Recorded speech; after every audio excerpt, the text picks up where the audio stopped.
I'm going to be a good presenter. I'm not going to keep you waiting. Let's take a look at the 6th and final 2008 Bionicle Toa Fantoka Mystica Nuva, whatever you want to call it, mask, the Akaku. And of course, as I say, the 6th and final, that means I have a full comparison here as well. No, I have not printed a few of these masks just yet. They've only recently been designed, at least some of them, and I could not be happier. I want to make very clear that, like, all of the credit for this video, more than for myself, honestly, goes to Rothanak for actually modeling these pieces. They're based on my designs, on my sketches, but they are the one that set out their time and their talent and their resources to actually dream these up and make them a reality.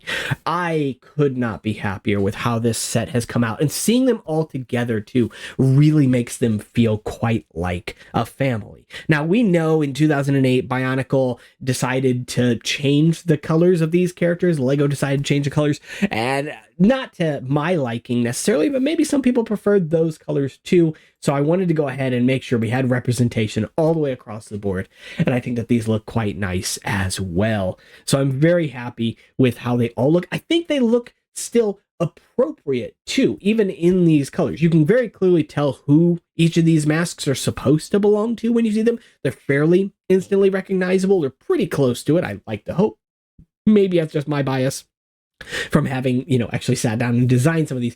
But I love them. I love how they came out. Now, I know that there are members of the Bionicle community who also like to do one other thing with their masks, so I wanted to do it myself. I'm not somebody who usually kit bashes, but I thought this was fun. So I actually mixed up the masks for the kite, however you pronounce that, on the top and bottom here. So you've got red, black, and brown up top, which actually looks not far off from like a mask I could see existing. Obviously, in some ways, it kind of reminds me of the Evoke as well, with sort of the mouth shape, the stripes going off the side of the head. But generally speaking, this feels like it could be kind of close to a mask. Stretch some of the, attributes out, skew things a little bit. And you've got something here, absolutely. But it's also worth noting too that the one on the bottom, a lot messier, not necessarily bad. Again, I definitely think you could sort of mix things around, straighten things out, clean things up a little bit, and have something there as well.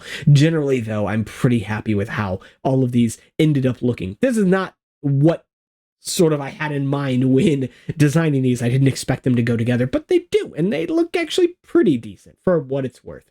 Better than some things I've seen out there, so I'm not going to complain too much. And it's worth noting, too, that all of these are in fact compatible with visors as well, and the files for these are free. Again, I did not model these pieces, but had I would want to make them accessible for the community out there as well. You can find these models on Thingiverse, and I will link them down in the description below, so you can find each and every one of these masks and get them prepared for 3D printing if you want to. I will say, if you're going to 3D print them, probably don't use a visor without preparation first, only because from my experience anyway, the visors always get stuck in the 3D printed masks. You can break the axle off, but I guess you waste the mask at that point. To get the visor out. So, or, never remove the visor again. I guess that's an option.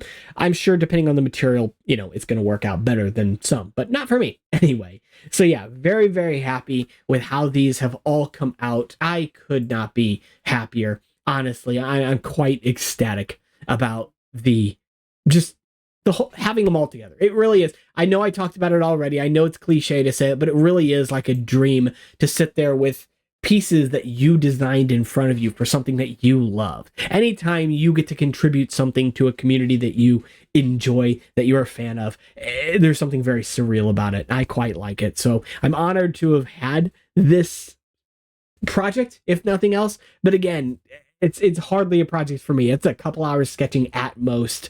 More of the work, more of the labor went from Rothanak. So again, highly recommend you check out their stuff. Thingiverse down in the description below, and they've got about a billion other masks and cool parts worth checking out anyway. Go ahead and support them in whatever way you can. That's going to be it for this one.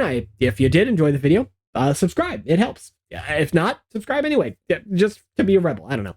And let me know your thoughts in the comments about these masks, or more specifically, because I am kind of curious about the Kitbash masks, what you think of that. If that's something you guys enjoy, maybe I'll do it some more with some other things just to see what is fun out there. I'll see y'all in the next one. Take care.